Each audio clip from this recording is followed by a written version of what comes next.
On my 30th birthday, I saw on Instagram that my family had given my sister a trip to Paris. My mom commented, "She's the only one who makes us proud." I just smiled, logged into my bank account, and hit withdraw. Can you imagine seeing the words, "She's the only one who makes us proud" on your 30th birthday, knowing full well it's not about you? My heart shattered that day, not just for the birthday I never got, but for a lifetime of feeling utterly invisible. I was sitting in my quiet Richmond apartment, a single, sad cupcake from the bakery downstairs staring back at me. My phone screen glowed, mocking me with my mom's comment on my sister Brooke's Instagram post. There she was, Brooke, beaming, luggage in tow, ready for a surprise trip to Paris, a lavish gift from our parents.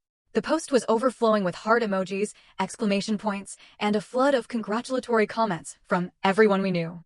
But my mom's words, they were pinned right at the top, like a declaration. My name is Ashley, and that day I turned 30. 30 years old. I worked hard as a pharmaceutical sales rep, earning decent money, but my life was far from glamorous. I lived alone, mostly kept to myself, and for the better part of 8 years, I'd been desperately trying to prove to my family that I mattered. That morning, I woke up with a hopeful ache in my chest, wishing for a phone call, a text, even a card. Instead, I got silence. Then I got that Instagram post. I refreshed the page, my stomach clenching, as if maybe, just maybe, I'd misread it. But no, there it was. Brooke, 26 and shining like she'd won the lottery, and my mom's comment, a knife to my heart. Honestly, deep down, I wasn't surprised. Not really. This was just how it had always been. Brooke? She was the golden child. The one who could do no wrong, who commanded all the attention, all the praise, all the unwavering support. And me? I was the backup plan. The one they tolerated but never, ever celebrated. Growing up, Brooke got the best room, the brand new clothes, private tutoring when she struggled in school. Me? I got hand-me-downs and a dismissive pat on the head when I brought home straight A's. When Brooke wanted to join the middle school dance team, my parents shelled out for expensive lessons and costumes without a second thought. But when I, in high school, timidly asked to take photography classes, my dad flat out told me we couldn't afford it. "Focus on more practical things, Ashley," he'd said. So, I worked at a grocery store after school, saving every penny for a used camera. My parents never once showed up to the small art show where my photos were displayed. Not once. But they never missed a single one of Brooke's dance recitals, always front row, always with flowers. That afternoon, I called my mom. A tiny, desperate part of me still hoped maybe she'd forgotten, maybe she'd just had a crazy morning. The phone rang 4 times, stretching into an eternity, before she finally picked up. "Oh, Ashley."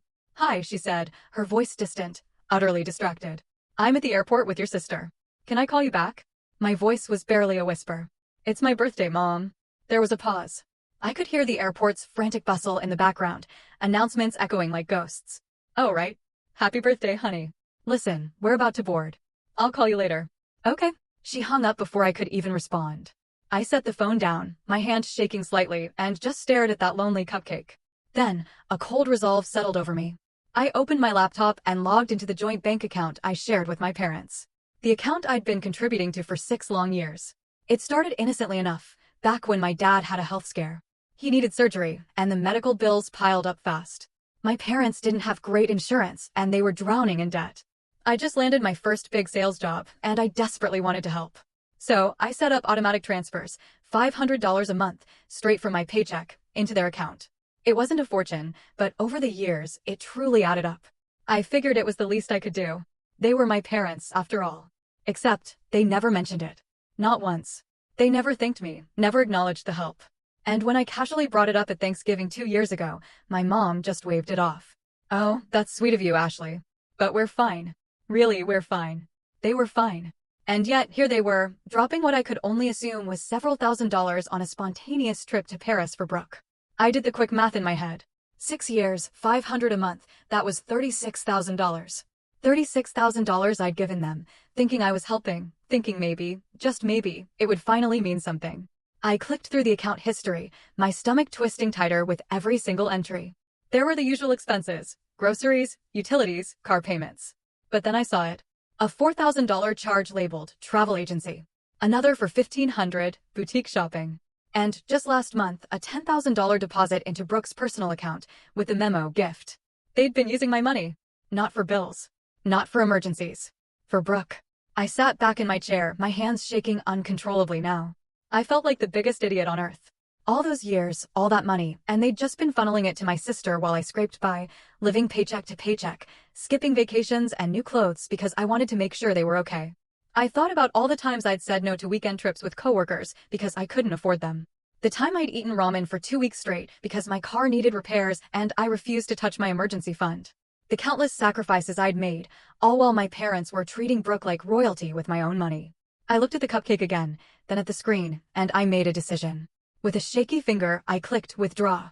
It took me 3 days to move all the money. $36,000 transferred back into my personal account in increments small enough not to trigger any red flags. I told myself I wasn't stealing. It was my money. I'd earned it. I'd given it freely, sure. But they had lied to me. They had taken advantage of me. So, I was taking it back. The guilt hit me in waves at first. I'd lie awake at night, staring at the ceiling, wondering if I was being petty, if maybe I was overreacting. But then I'd remember my mom's comment on that Instagram post, "She's the only one who makes us proud." And just like that, the guilt would evaporate, replaced by something harder, something colder. I didn't tell anyone what I'd done. Not my friends, not my coworkers. I just kept going to work, kept living my life, kept pretending everything was normal. But inside, I felt different. Lighter, maybe. Or perhaps just angrier. Brooke called me from Paris on the 3rd day of her trip. I let it go to voicemail. She called again the next day and the day after that. Finally, I answered. "Ashley, oh my God, you have to see this city. It's incredible. Mom and Dad are being so generous. We went to the Louvre yesterday, and tonight we're having dinner at this amazing restaurant near the Eiffel Tower." "Sounds nice," I said. Flatly. "Are you okay?" "You sound weird." "I'm fine. Just busy." "Well, I wanted to thank you. I know you've been helping Mom and Dad out, and I'm sure that's part of why they could do this for me. So, thank you." I almost laughed. Almost. Instead, I just said, "Don't worry about it. You're the best big sister ever," she chirped, and I could practically hear her beaming smile. I hung up and threw my phone across the room. The thing about Brooke was, she wasn't a bad person. She wasn't mean or malicious. She was just oblivious. Spoiled, yes, but not intentionally cruel. She genuinely believed the world revolved around her because that's how her parents had raised her. And I couldn't even blame her for that. It wasn't her fault they'd chosen her as the favorite. But it still hurt. I remembered when we were kids, maybe 10 and 14. I'd saved my allowance for 3 months to buy a vintage camera I'd been eyeing at a pawn shop. The day I finally had enough money, I came home, bursting with excitement, eager to show my parents. But Brooke had just gotten a bad grade on a math test, and my parents were sitting with her at the kitchen table, consoling her, promising her a brand new tablet if she brought her grades up. "That's great, Ashley," my mom had said when I showed her the camera, barely glancing up. "Now go do your homework." I took the camera to my room and cried. Not because I wanted praise, but because I just wanted them to care, just a little bit. I spent the next week researching what to do with the money. I wasn't going to blow it on something stupid. I wanted to use it wisely, in a way that would actually mean something. I thought about investing it, maybe putting it toward a down payment on a house. But then I stumbled across an ad for a medical billing course. It was a 6-month program that would certify me to work in healthcare administration, something I'd always been interested in but never had the time or money to pursue. The program cost $8,000 upfront. Before, that would have felt impossible. Now, I had the means. I signed up that very night. My parents didn't notice the missing money right away. Or if they did, they didn't say anything. But 2 weeks after I withdrew it, my dad called. "Ashley, we need to talk." My heart sank. "About what?" "The account. There's been some kind of error. A lot of money is missing." "Missing?" "Yeah, over $30,000. I called the bank, and they said it was transferred out. Do you know anything about that?" I paused, choosing my words carefully. "I withdrew it." "You what?" "It was my money, Dad. I put it in there. I took it back out." There was a long, heavy silence on the other end of the line. "Then, Ashley, that money was for emergencies. We were counting on it." "Emergencies?" I repeated, my voice tight. "Like a trip to Paris?" Another silence. "That's different," he said finally. "How? Brooke needed a break?" "She's been working so hard, and your mom and I wanted to do something special for her."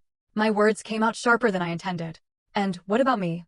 "I've been putting money into that account for 6 years, Dad." 6 years. And not once did you or Mom say thank you. Not once did you ask if I needed help. You just took it and gave it to Brooke. "That's not fair," he said, but his voice lacked any real conviction. "No, Dad. What's not fair is that I've been busting my ass to support this family while you treat me like I don't exist.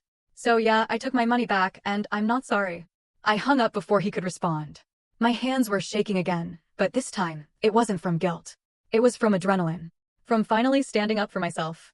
It felt good. Terrifying, but good. I poured myself a glass of wine and sat on my couch, staring at nothing. Part of me expected to feel worse, expected the guilt to crush me. But instead, I felt relief. Like I'd finally cut a rope that had been strangling me for years. The fallout was immediate. My mom called me that evening, her voice shrill and accusatory. "How could you do this to us, Ashley? We trusted you." "You trusted me?" I shot back. "You've been lying to me for years." "We didn't lie. We just didn't think you'd make such a big deal out of it." "A big deal, Mom? That was $36,000. $36,000 I gave you because I thought you needed it, and you spent it on Brooke. Brooke is going through a lot right now. She needed our support. And I didn't?" My mom didn't answer that. Instead, she said, "Your father and I are very disappointed in you." I laughed bitterly. "Of course you are. Because I'm always the disappointment, aren't I? Brooke can do no wrong but me. I'm just the screw-up who doesn't deserve anything." "That's not true. Isn't it? When's the last time you celebrated anything I did, Mom? When's the last time you even asked how I was doing?" She was quiet for a long moment. "Then, we'll talk about this when you've calmed down," and she hung up. I didn't cry. I wanted to, but the tears wouldn't come. Instead, I felt this hollow ache in my chest, like something had been ripped out of me. I'd always known my parents favored Brooke, but hearing my mom defend it so casually, so dismissively, that was what truly broke me. I threw myself into the medical billing course after that. It was a lifeline, a way to distract myself, to channel all the anger and hurt into something productive. The coursework was intense, but I loved it. For the first time in years, I felt like I was doing something for myself, not for anyone else, not to prove a point, not to earn approval. Just for me. The classes were held twice a week in the evenings, and on weekends I studied at a coffee shop near my apartment. I met other students, people who were also trying to better their lives. And for once, I didn't feel so alone. One woman, Patricia, a single mom in her 40s, had been laid off from her factory job and was retraining for something more stable. We'd grab lunch together between classes sometimes, and she'd tell me stories about her kids, about how hard it was, but how worth it. "You're doing the right thing," she told me one Saturday afternoon as we reviewed practice billing codes. "Investing in yourself, that's the smartest thing you can do." My coworker, Vanessa, noticed the change in me too.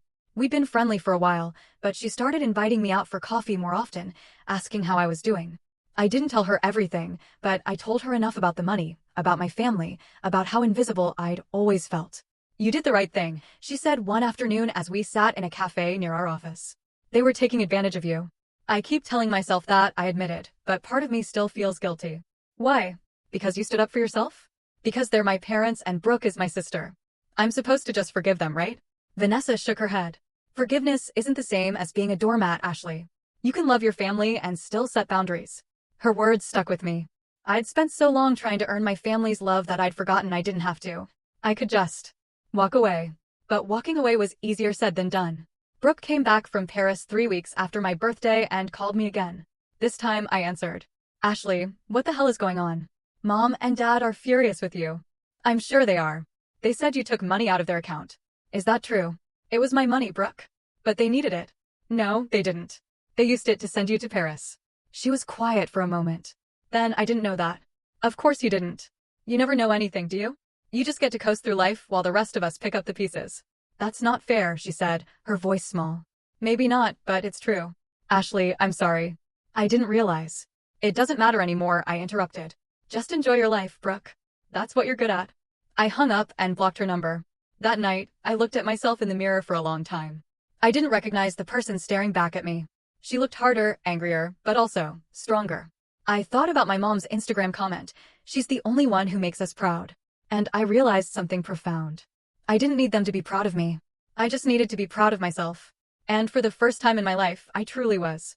I scrolled through my photos from the past few years, pictures of me at work events, at dinners with friends, on solo trips I'd taken when I could scrape together enough money. In every single one, I was smiling, but the smile never quite reached my eyes. I looked tired, defeated.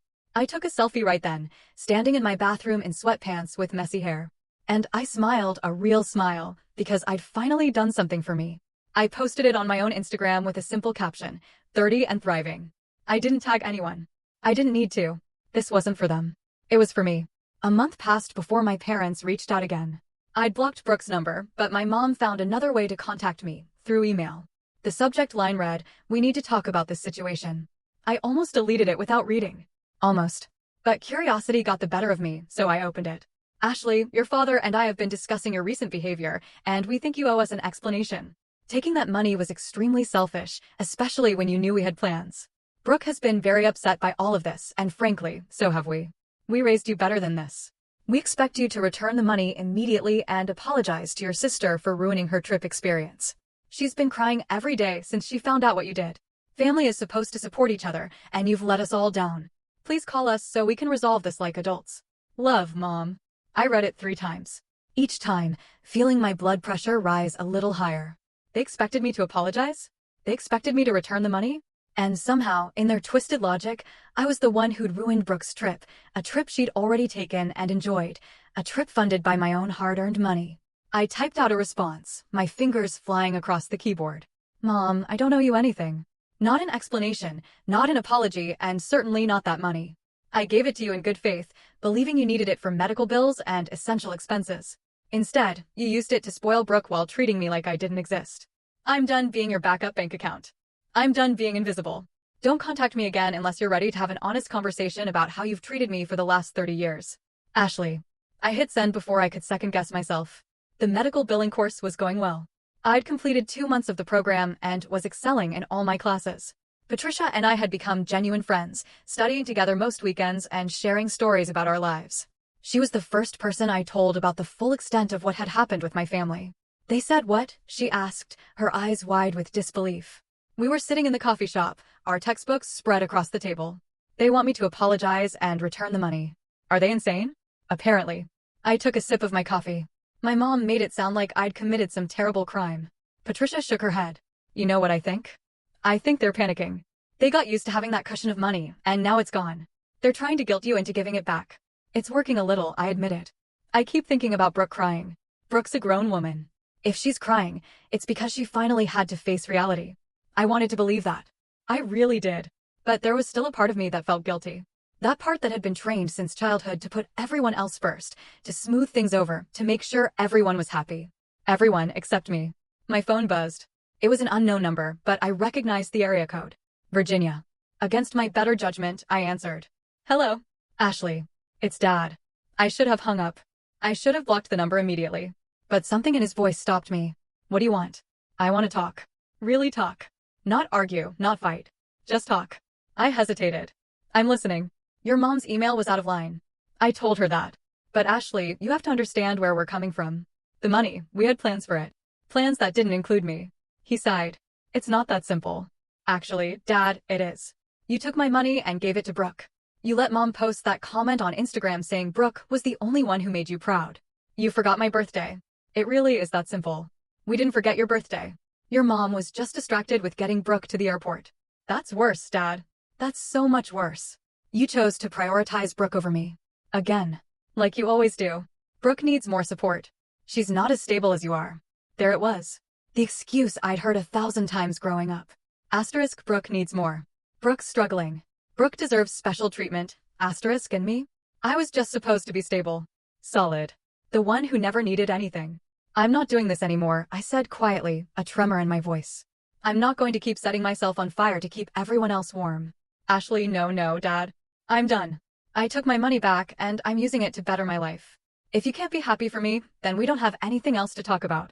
I hung up and immediately blocked the number. My hands were shaking, but I felt a strange sense of calm wash over me. Every time I stood up to them, it got a little easier. The guilt was still there, but it was quieter now, easier to ignore. Vanessa noticed my mood at work and pulled me aside during our lunch break. You okay? You seem tense. My dad called. Oh no. What happened?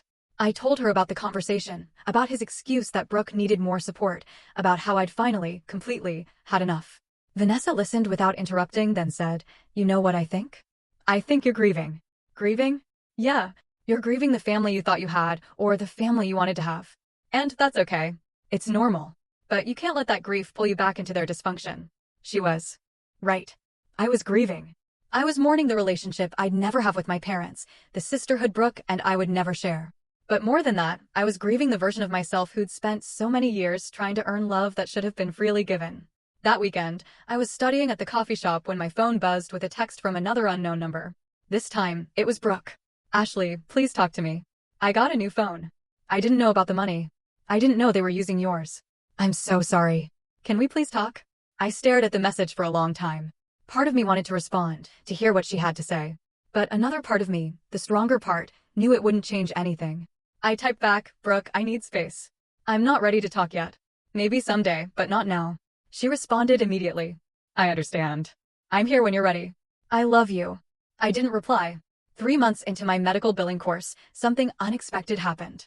My instructor, a woman named Diane, who'd worked in healthcare administration for 20 years, pulled me aside after class. "Ashley, I wanted to talk to you about your work. You're one of the top students in the program." "Thank you," I said, surprised. "I'm serious. Your attention to detail is exceptional, and you have a real knack for this. Have you thought about what you want to do after you finish the program?" I was hoping to find a position at a hospital or clinic, something stable. Diane smiled. "I have a friend who works at Virginia Commonwealth University Health System. They're looking for someone to join their billing department. It's a senior position and the pay is excellent. I'd like to recommend you." My heart skipped. "Really? Really? I'll send you the details. You'd have to interview, of course, but I think you'd be perfect for it." I walked out of class that day feeling lighter than I had in months. This was it. This was the opportunity I'd been working toward. And I'd done it all on my own, without my family's support or approval. When I got home, I found an envelope slipped under my door. No return address, but I recognized the handwriting immediately, my mom's. I opened it with shaking hands. Inside was a birthday card, 3 months late, and a check for $500. The card read, "We're sorry we missed your birthday. We hope this makes up for it. Love, Mom and Dad." $500. A fraction of what I'd given them over the years, and they thought this would fix things? I tore up the check and threw it in the trash. The interview at Virginia Commonwealth University Health System was scheduled for the following Tuesday. I spent the entire weekend preparing, reviewing my coursework, practicing answers to common interview questions. Vanessa helped me pick out a professional outfit, a navy blazer and slacks that made me look capable and confident. The morning of the interview, I woke up with butterflies in my stomach. This was the biggest opportunity I'd had in years, and I wasn't going to let my family drama ruin it for me. The interview went better than I could have imagined. The hiring manager, a woman named Caroline, was impressed with my background in pharmaceutical sales and my dedication to completing the medical billing program while working full-time. "We need someone who's organized, detail-oriented, and can handle high-pressure situations," Caroline said. "From what Diane told me and what I'm seeing here, you fit that description perfectly." "Thank you. I'm really excited about this opportunity." The position comes with full benefits and the starting salary is $75,000 a year. Does that work for you? I nearly fell out of my chair. $75,000. That was almost double what I was making in pharmaceutical sales. "That works perfectly," I managed to say. "Great. I'll be in touch by the end of the week with our decision." I walked out of the hospital feeling like I was floating. This was really happening. My life was actually turning around. When I got back to my car, I had 6 missed calls from my mom and 3 from my dad. I ignored them all. That evening, Vanessa invited me out for drinks to celebrate. We went to a wine bar downtown, and I told her about the interview, about the salary, about how surreal everything felt. "You deserve this," she said, raising her glass. "After everything you've been through, you deserve something good." "I keep waiting for the other shoe to drop," I admitted, like something's going to go wrong. "Nothing's going to go wrong. You're talented. You've worked hard, and you're finally putting yourself first. That's not selfish. That's survival." We talked for hours, and for the first time in months, I felt genuinely happy. Not just relieved or vindicated, but actually, truly happy. When I got home that night, there was another email from my mom. This one had the subject line "Emergency." My stomach dropped. Despite everything, they were still my parents. If something was really wrong, I needed to know. I opened the email. "Ashley, we need to talk immediately. Your father lost his job last week, and we're in serious financial trouble. We need that money back. This isn't a request. This is a genuine emergency. We could lose the house. Please call us as soon as you get this. Love, Mom." I read it twice. My happiness from the evening drained away. My dad had lost his job. They might lose the house. And somehow, this was my responsibility. Except it wasn't. I'd given them $36,000 over 6 years. They'd used it for luxury trips and gifts for Brooke instead of saving it for actual emergencies. This was the consequence of their choices, not mine. But the guilt was still crushing. They were my parents. No matter how badly they treated me, did I really want them to lose their home? I called Vanessa. "They're saying it's an emergency," I told her. "My dad lost his job. They might lose the house." "Ashley, listen to me very carefully. This is not your problem. But what if they're telling the truth? What if they really are in trouble? Then they need to figure it out like adults. They can downsize. They can get new jobs. They can ask Brooke for help. You are not their safety net. You gave them $36,000, and they wasted it. If they're in financial trouble now, that's on them. I know you're right. I know that, but nothing. You're about to start an amazing new job. You're building a life for yourself. Don't let them drag you back down. I took a deep breath. You're right. You're absolutely right. After I hung up with Vanessa, I replied to my mom's email. Mom, I'm sorry to hear about Dad's job, but I can't help you financially.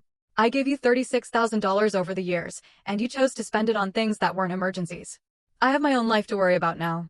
I suggest you talk to Brooke about helping out since she's the one you've always prioritized. Best of luck, Ashley. I hit send and turned off my phone. 3 days later, I got the call from Caroline. I'd gotten the job. I started crying right there in my living room. Happy tears. Relieved tears. Tears for everything I'd been through to get to this moment. I'd done it. I'd actually done it. I called Patricia first to tell her the news. She screamed so loud I had to pull the phone away from my ear. I'm so proud of you, she said. This is just the beginning, Ashley. You're going to do amazing things. Then I called Vanessa, who insisted we go out to celebrate properly. We went to a nice restaurant, not too fancy, but nicer than anywhere I'd been in years. I ordered the most expensive thing on the menu and didn't feel guilty about it. To new beginnings, Vanessa said, raising her glass. To new beginnings, I echoed. My start date at the hospital was in 3 weeks. I gave my notice at the pharmaceutical company, and my boss was understanding, even congratulatory. The medical billing course was winding down, and I'd finished with top marks. Everything was finally falling into place. Then Brooke showed up at my apartment. I was coming home from the grocery store when I saw her sitting on the steps outside my building. She looked different, thinner, tired. Her usual polished appearance was gone, replaced by something more subdued. What are you doing here? I asked, not unkindly, but not warmly either. I needed to see you. To apologize in person. Brooke, I told you I need space. I know, but please, just give me 5 minutes. That's all I'm asking. I hesitated, then unlocked the door. 5 minutes. We went up to my apartment, and I set the groceries on the counter. Brooke stood awkwardly in my living room, looking around like she'd never been there before. She hadn't. I'd never invited her. Ashley, I didn't know, she started. I swear I didn't know they were using your money. When I found out, I confronted them. We had a huge fight, and they told me you were being dramatic, that you'd given them the money freely, and now you were trying to hold it over their heads. But I know that's not true. I went through their bank statements. I saw everything. I crossed my arms. So, what do you want? Absolution. No. I want you to know that I'm sorry. I'm sorry for being oblivious, for taking everything for granted, for not realizing how badly they were treating you. You're my sister, and I should have noticed. Her voice cracked on the last word, and I saw tears forming in her eyes. Brooke, you were just being who they taught you to be. I don't blame you for that. But I should have been better. I should have paid attention. I should have stood up for you. I softened a little. Yeah, you should have. I told them I'm not taking any more money from them until they apologize to you. And I meant it. That surprised me. You did. I did. And they're furious with me now too. Apparently, I'm being ungrateful. Despite everything, I felt a small flicker of sympathy for her. Welcome to my world. I don't know how you dealt with this for so long. I didn't have a choice. Brooke wiped her eyes. I'm moving out of their house. I got my own apartment, and I'm going back to school to finish my degree. I'm not going to be their perfect little princess anymore. Good for you, I said, and I truly meant it. Do you think we could ever be real sisters? Not just by blood, but actually be there for each other. I thought about it. Maybe someday. But it's going to take time, Brooke. A lot of time. I understand. I'll wait as long as it takes. After she left, I sat on my couch and thought about what she'd said. She was trying. She was actually trying. It didn't erase the past, but it was something.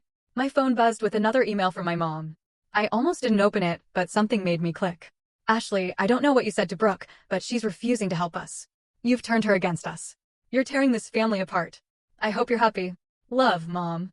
I deleted the email without responding. I was happy, and that was what terrified them the most. The next 2 weeks passed in a blur. I finished the medical billing course at the top of my class, received my certification, and prepared for my new job at the hospital. Patricia threw me a small celebration at her house, inviting a few of our classmates. It was simple, just pizza and cake, but it felt more genuine than any family gathering I'd ever attended. Speech, someone called out, and everyone laughed. I stood up, feeling awkward but grateful. I just want to say thank you. 6 months ago, I was in a really dark place. I felt invisible and unappreciated. But this course, and all of you, helped me remember that I'm worth something. So, thank you for being there for me. Everyone clapped, and Patricia pulled me into a hug. You're going to kill it at that hospital, she whispered. The day before I started my new job, I decided to do something I'd been putting off. I went through all my social media and unfollowed my parents. I didn't block them, but I didn't want to see their posts anymore. I was done letting their lives affect mine. As I was scrolling through, I noticed something odd. My mom had posted a status update 2 days earlier. Sometimes your children disappoint you in ways you never imagined. We raised Ashley to be better than this, but she's chosen selfishness over family. Praying for her to see the light. The post had dozens of comments, mostly from relatives and family friends I barely knew. Most of them were supportive of my mom, saying things like, "Stay strong," and "Family is everything."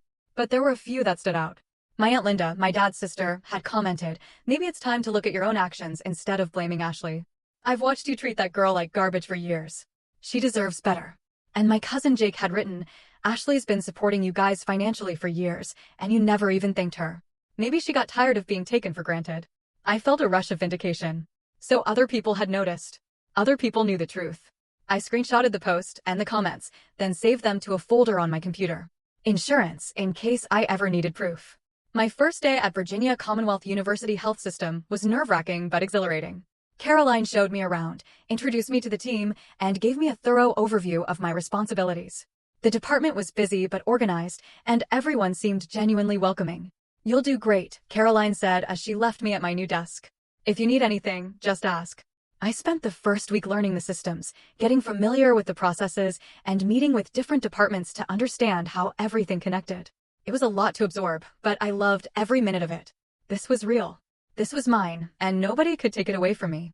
At the end of my first week, Caroline called me into her office. "I wanted to check in and see how you're adjusting." "It's been amazing," I said. "Honestly, thank you again for this opportunity. You've earned it. I've been getting great feedback from the team. You're catching on fast. I'm trying my best. I can tell. And I wanted you to know that there's room for growth here. If you continue performing at this level, I could see you moving into a management position within a year or two." Management within a year or two. I could barely process it. "That would be incredible," I managed to say. "Just keep doing what you're doing." I left her office feeling like I was walking on air. That weekend, I finally responded to Brooke's last text. I invited her to lunch at a casual cafe near my apartment. Nothing fancy, nothing emotionally charged, just two sisters trying to figure out if they could salvage something from the wreckage of their family. She showed up looking nervous, clutching her purse like a lifeline. "Thanks for agreeing to meet," she said as we sat down. I figured it was time. We ordered sandwiches and made small talk for a while, her new apartment, her plans to go back to school, my new job. It felt stilted and awkward, but it was a start. "I talked to Mom and Dad again," she said eventually. "They're still refusing to take responsibility. They think you're being vindictive." "Of course they do." I told them I wasn't going to be part of their games anymore. That if they wanted a relationship with me, they needed to grow up and apologize to you. How'd that go? About as well as you'd expect. Mom hung up on me. Dad called me an ungrateful brat.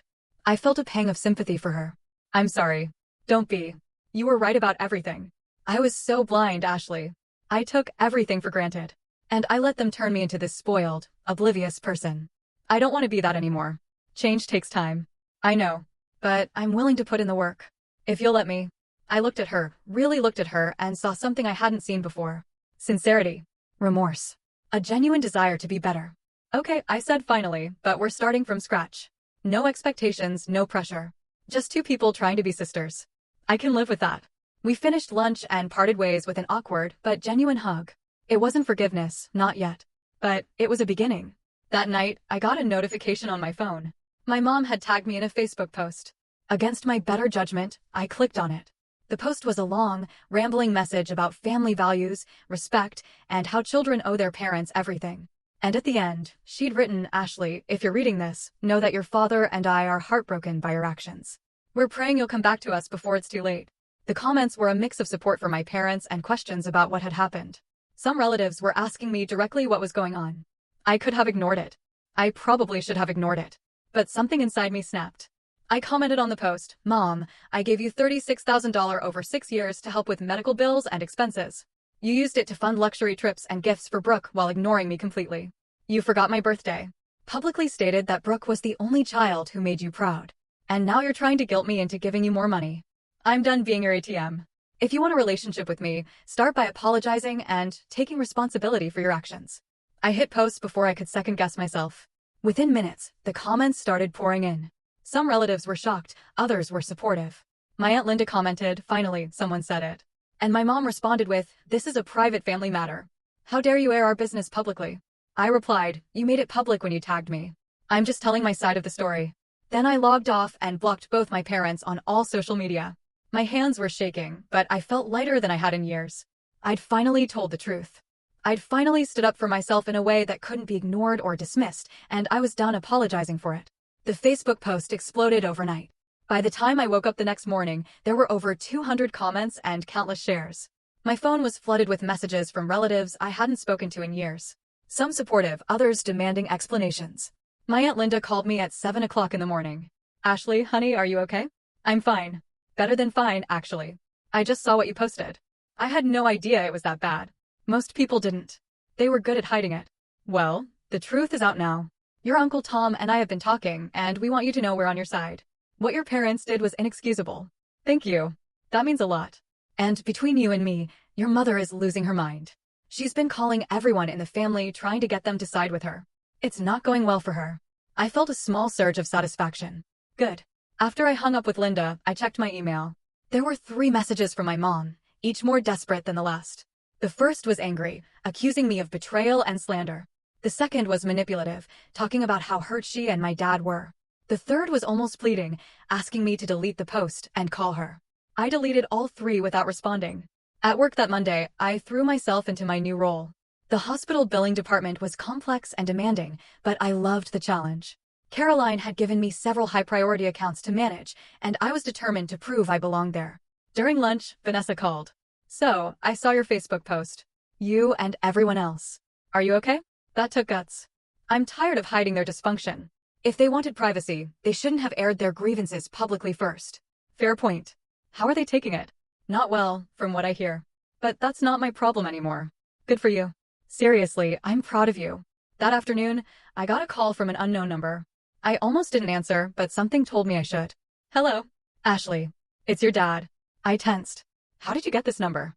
"I asked your cousin Jake." "Please don't hang up." I said nothing, waiting. "Your mother is beside herself. That Facebook post, you've humiliated us in front of the entire family. You humiliated yourselves." I just told the truth. "We need to meet face to face. We need to resolve this." "There's nothing to resolve. Dad, you and Mom made your choices. I made mine. We're done. Ashley, please. We're your parents. Then maybe you should have acted like it. I'm asking you one more time. Meet with us this week. We'll buy you dinner. We'll talk things through like adults." I almost laughed. "Like adults, Dad. Adults don't forget their daughter's birthday. Adults don't steal money from one child to spoil another. Adults take responsibility for their actions. We're willing to admit we made mistakes." That stopped me. "You're willing to admit it?" "Yes. We know we haven't been perfect. We want to make things right." I was quiet for a long moment, thinking. Part of me wanted to refuse, to keep the wall up. But another part, the part that still remembered being a little girl who just wanted her parents to love her, wondered if maybe, just maybe, they were sincere. "Fine. One dinner. But I choose the place, and Brooke comes too." "Why does Brooke need to be there?" "Because she's part of this family too. And she deserves to hear whatever you have to say." He hesitated. "Okay. When?" "Friday night, 6 p.m. I'll text you the address."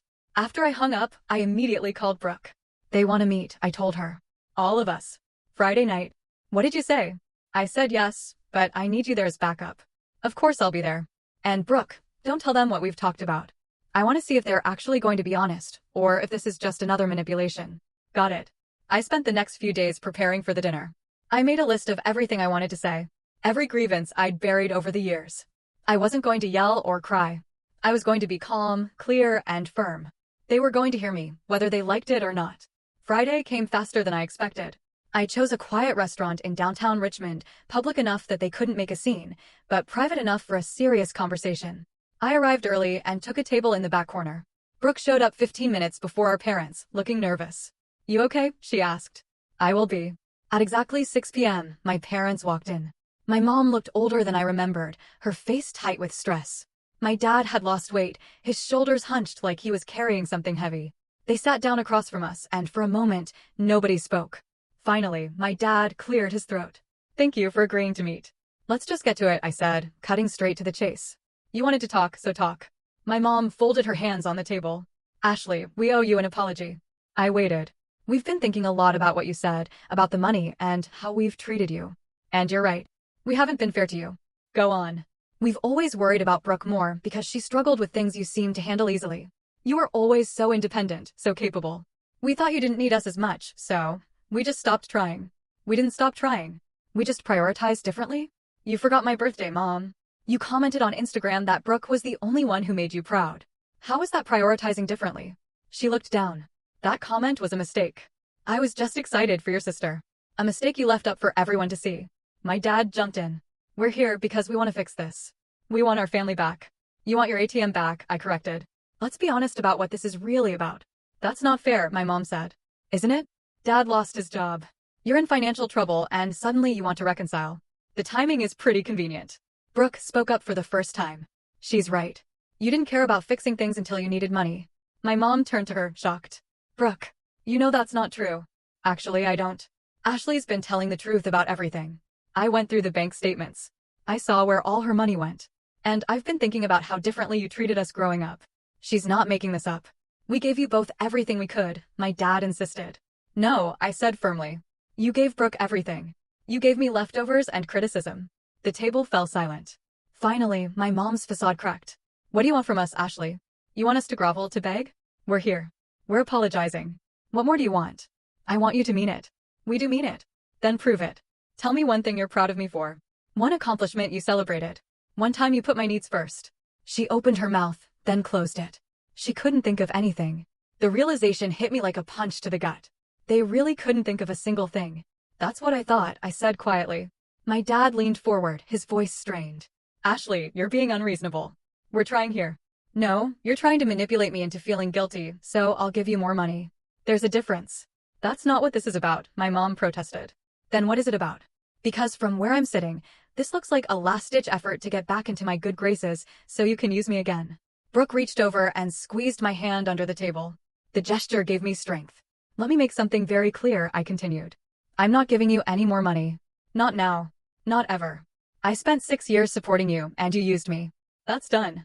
My mom's eyes filled with tears. We're going to lose the house, Ashley. Is that what you want? To see your parents homeless. You're not going to be homeless. You have options. You can downsize. You can get jobs. You can ask Brooke for help, since she's apparently the only daughter you care about. I already told them no, Brooke said quietly. I'm not enabling this anymore either. My parents looked at her with matching expressions of betrayal. You too, my dad asked. We raised you better than this.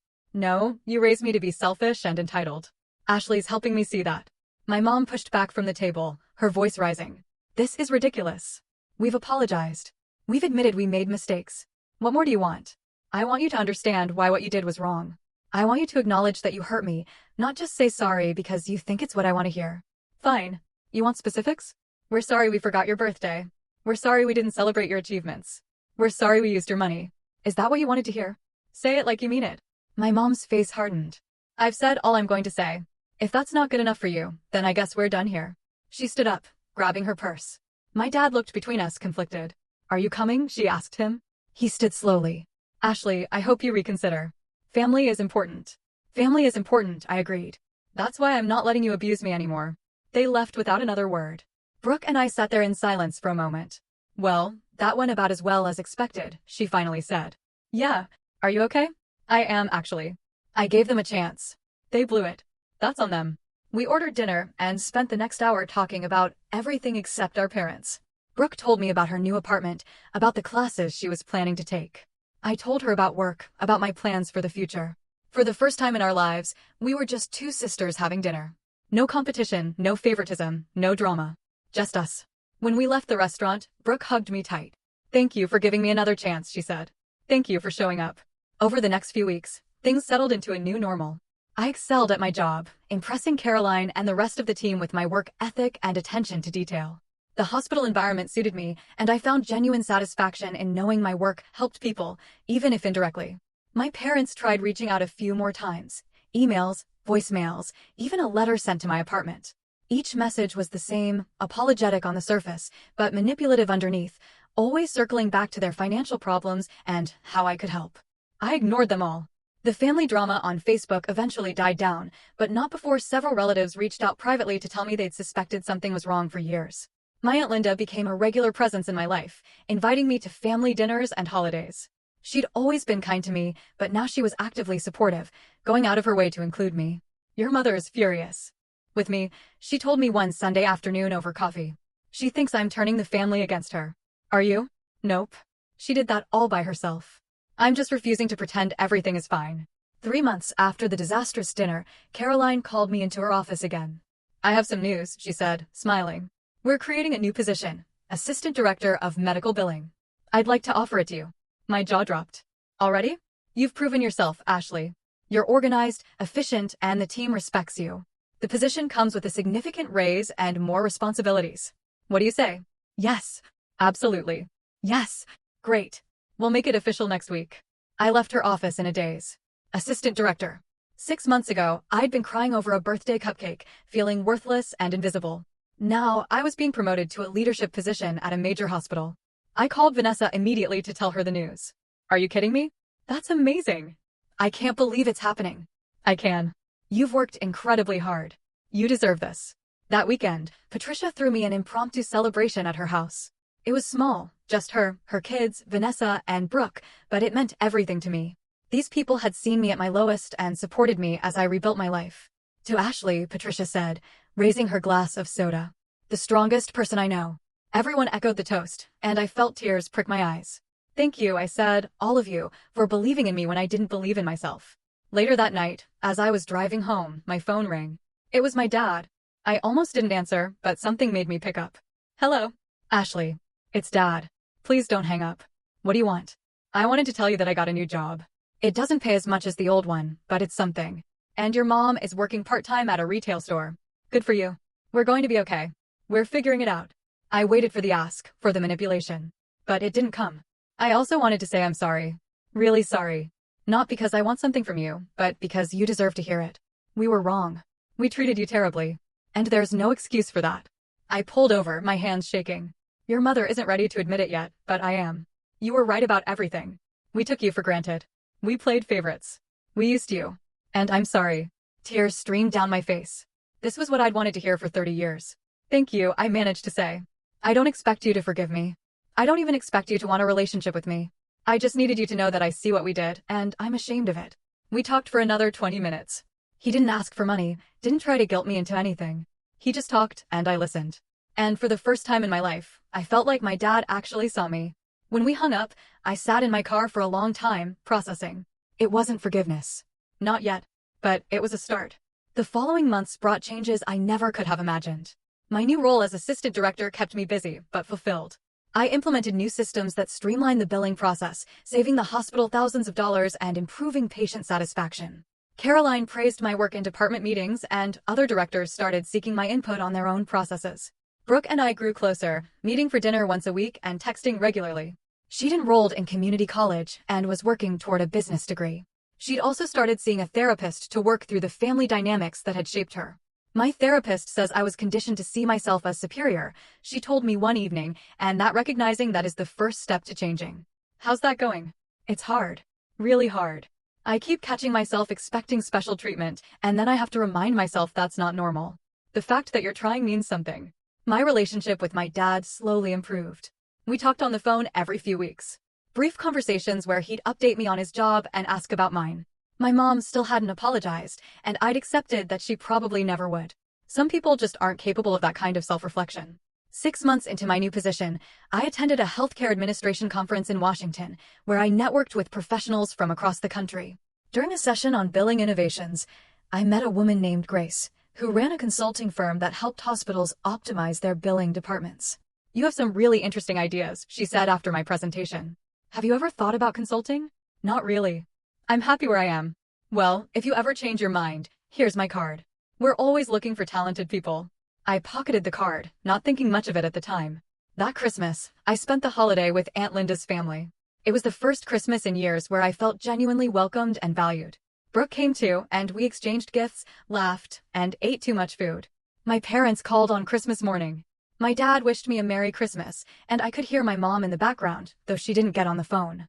How's your day going? He asked. It's good. Really good. I'm glad. You deserve it. After we hung up, I didn't feel sad or angry. I just felt at peace. The new year brought more opportunities. Caroline approached me about pursuing a master's degree in healthcare administration, with the hospital willing to pay for most of it. I enrolled in an online program, excited about the chance to further my education. Vanessa got engaged to her long-term boyfriend, and she asked me to be a bridesmaid. Patricia's daughter graduated from high school and decided to pursue nursing, inspired by the stories her mom and I had shared about healthcare work. My life was full in ways I never thought possible. One Saturday afternoon in March, I was cleaning my apartment when I found the old birthday card my parents had sent, the one with the $500 check I'd torn up. I'd kept the pieces in a drawer, though I wasn't sure why. I looked at them for a long moment, then threw them in the trash. I didn't need their money. I didn't need their approval. I had built a life I was proud of, surrounded by people who actually valued me. That evening, I got a message from Brooke. Just wanted to say, I'm proud of you for everything. I smiled and typed back, proud of you too. A few days later, my mom finally broke her silence. She sent an email with no subject line. Ashley, I've been doing a lot of thinking.